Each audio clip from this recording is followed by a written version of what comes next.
if you're never satisfied, I mean, is it true that life is precious?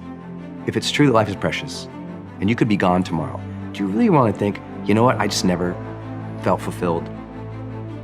I never allowed myself to have a moment of credit.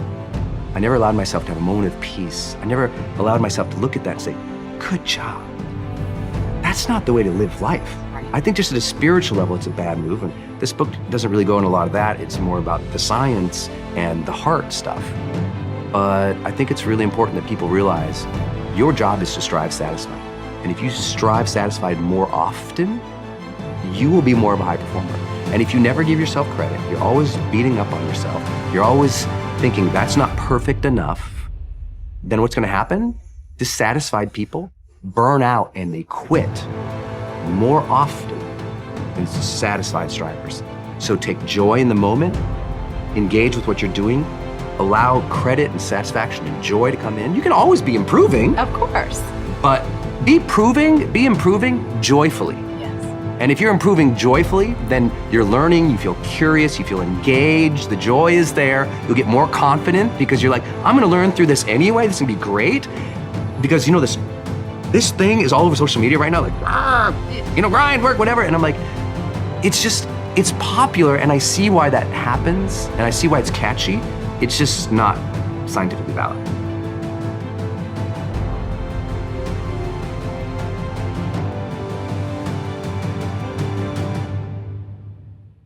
Stop scaring yourself. How often do you terrorize yourself with your own thoughts?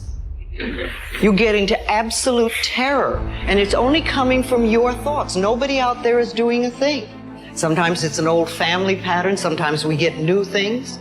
I would like people, when you have time, to make a list of your fears. Make a list of your fears. And then give yourself the opportunity to turn each fear into a positive affirmation. Turn each one into something positive. And remember, always you are in charge. You are always in charge.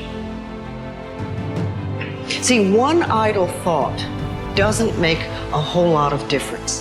Thoughts are like drops of water. You drop a drop of water and it doesn't mean much. But if you keep dropping and keep dropping, you get a puddle on the floor, and then you can get a little pond and a lake, and finally you can create an ocean. And with our own thoughts, we can drown in a sea of negativity, or we can float on the ocean of life. And it's up to us.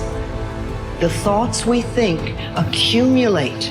And what sort of puddles are you standing in? Or are you up to here? Or are you up to here and trying to paddle? You know, what are you doing to yourself? When we're willing to change our thinking, we can change our experiences.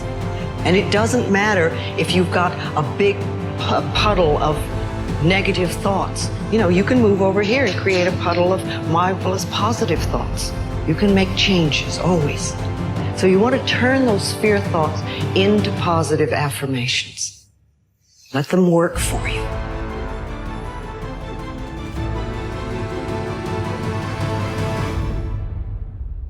When we think we are unworthy, it means that for some reason we believe that we have to prove we have a right to our space on the planet, in life, as we are, being who we are. And that means that we will do all manner of wonderfulness to prove we deserve to be here. And usually, some of the common things are, we overcommit, overgive, we overdo, we over-excuse, we overcompensate, and we stay in difficult, desperate, hurtful, harmful situations much longer than it is wise or productive to do so. Worth. What it is that you expect from the world in response to who you are. It's very different from value. Self-value means how you hold yourself within yourself and what you expect as a result. Now, in order to get to the worth, if you're not holding yourself within yourself as unworthy, then what you expect from the world is surely gonna hurt you. This is what you're going to do. You are literally going to dump out everything that's in your head onto this piece of paper. Every concern, every worry, every to-do, everything that's bothering you, that you're thinking about. For some people especially, they're just experiencing way too much pressure. And that pressure, a lot of times, it's just an imbalance in perspective. And discipline is a matter of the imposition of order, and the order is necessary, especially for people who are hopeless and nihilistic. Your work is going to fill a large part of your life. And the only way to be truly satisfied is to do what you believe is great work. Most people do it for survival. Kicha, we need to feed our families, we need to survive, it's our career, okay, we have to do it. But to wake up with, my feet and my fingers tingling and say, wow, I have this to do, I have that to do today. And it's an amazing feeling, and I don't take it for granted. You're going to have a hard time thinking about all the options, and you're going to be really attached emotionally. So a lot of us know that. I can get over here, but over here, man, this is much better because I gotta go through this journey that is not fun. This from 20 to 100%, this shit in between is not fun. Discomfort is your friend.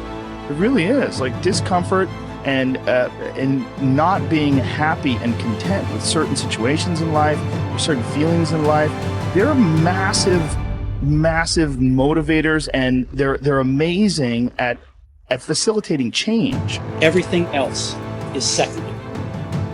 Were the words, "Stay hungry, stay foolish." It was their farewell message as they signed off.